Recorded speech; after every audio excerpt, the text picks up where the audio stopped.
Mouvracha, aujourd'hui le passage du Chaf Vav Elul, le 26 Elul.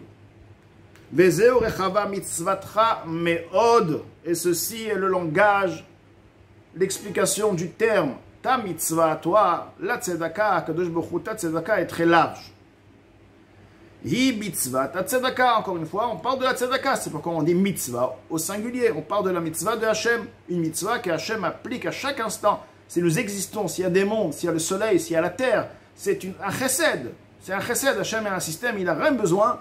Il n'a pas besoin de tout ça pour exister. Il n'a pas besoin de faire ça pour jouir. Il peut jouir sans ça. Hachem a décidé de telle manière parce qu'il a en lui la bonté de faire du bien. Et c'est un bien, tout de même, c'est un bien. Il a le désir de faire du bien, mais c'est un bien gratuit. Vis-à-vis des créatures, c'est un bien gratuit. Donc c'est Hachem, sa mitzvah, la mitzvah de chesed de Hachem, elle est très très large. Donc maintenant, la mitzvah d'Akadosh Baruch Hu est applicable par chaque Ben Israël. Nous aussi, on peut faire cette mitzvah et vivre avec elle 24 heures sur 24, si on désire s'attacher à Akadosh Baruch Hu, vivre le même, si on veut, dans le même point, la catégorie de vie, se ressembler.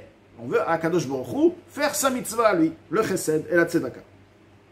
Hi mitzvah de tzedaka, shi kli veshetach rachav meod.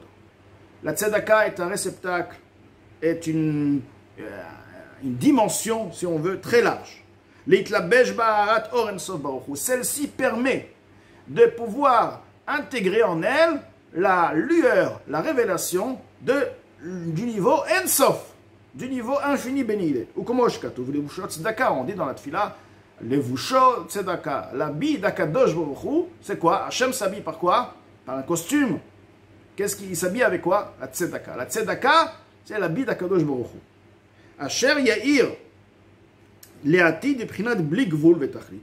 Akadosh Baruch Hu va au futur éclairer, se révéler par une lumière qui a en elle une puissance, si on veut, une qualité particulière. Cette qualité qui donne le goût, le sentiment de ce qu'on appelle du Ensof, de l'infini, qui est en fait infini. Blik Vul Vetachlit. Bechesed China.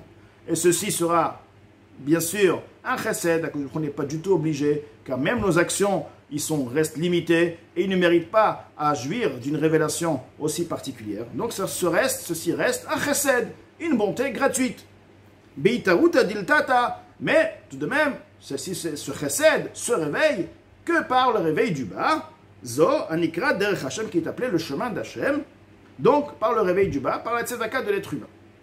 Vezeu, la shon meod, c'est pourquoi on dit rechava mitzvatra meod, on dit large et on ajoute beaucoup, très large. Shu blik vul vetachlit, car on veut souligner le côté infini, on parle ensof, après ensof il n'y a plus rien, c'est ensof, ensof c'est l'infini. Donc c'est pourquoi on dit elle est large et beaucoup. Donc c'est un keli qui amène en lui une révélation du ensof qui est blik vul vetachlit, sans fin, sans limite. Aval echol tichla. Mais le début du verset, il dit ainsi, que veut dire l'echol tichla? L'echol tichla, le sens simple veut dire pour toute objective. Toute chose dans la vie, reitiket, j'ai vu, aussi puissante qu'elle peut avoir que tel objectif ou tel objectif peut être, tout de même, il reste limité. Reitiket, j'ai vu une fin. Tichla, maintenant, Admor Azaken explique maintenant. Tichla vient du mot, non pas seulement objectif. Le Plimiut Torah nous explique, Tichla vient du mot kalut ou milachon kalut anefesh. Vient du mot kalut anefesh, ce qui veut dire l'extase de l'âme.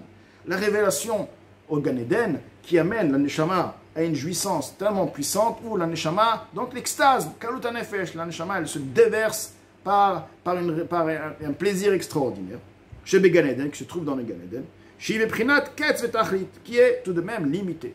Donc, le chol tichla, toute extase, toute révélation de jouissance dans le Gan Eden, raïtiket, j'ai vu, c'est extraordinaire, mais ça s'arrête quelque part. Ça s'arrête, ça reste limité. D'accord? Tout de même, c'est limité, c'est réduit quelque part. Bien que maintenant, la neshama va monter à un autre niveau. Il est expliqué que la neshama ne reste pas dans le même niveau. Pourquoi? Parce qu'un plaisir continu n'est plus un plaisir. On va donner à la personne le même plaisir, il a perdu, il n'y a plus de plaisir. Car un plaisir continu n'est plus un plaisir. Pour que ça reste un plaisir, il faut le changer de plaisir. Un neshama ne s'arrête pas de monter d'un niveau à un niveau, ce qui veut dire une révélation, une autre révélation, une autre révélation. Tout de même, toutes les révélations qui sont différentes, mais ils ont un point commun. Ils sont tous limités. Ils sont différents, mais ils sont tous limités. Donc, Raïtiketz, il y a tous les plaisirs, d'accord, il a un plaisir, mais c'est un plaisir limité. Dans son fond, en fait, il est limité. Le chol tichla ou les fiches, comme avec kama malot. Pourquoi on dit le chol tichla à toute extase, à toute jouissance? Pourquoi il dit à tout?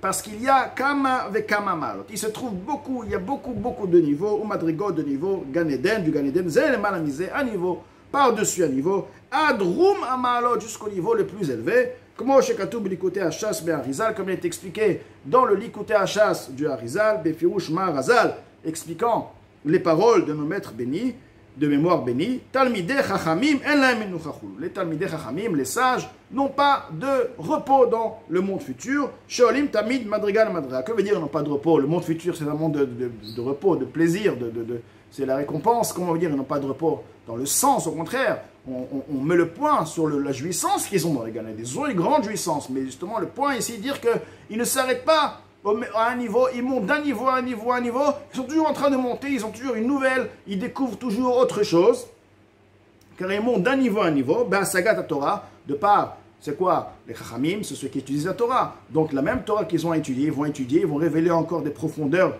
de par leur compréhension qu'ils avaient dans la Torah, qui vont donc la comprendre dans le monde futur, dont cette compréhension intègre en elle un plaisir, chez elle la sofrou, que la Torah n'a pas de fin, etc.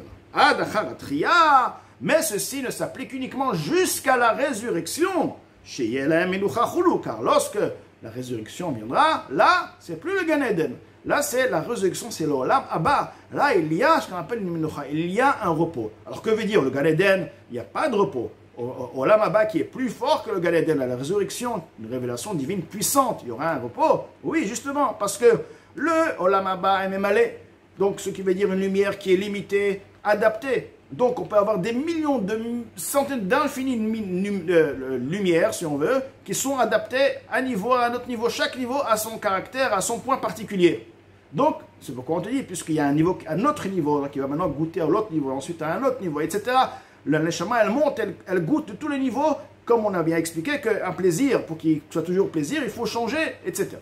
Mais lorsqu'on arrive au point de En-Sof, il n'y a pas de mesure dire ce En-Sof est différent de ce En-Sof. Si c'est En-Sof, tu as tout dedans.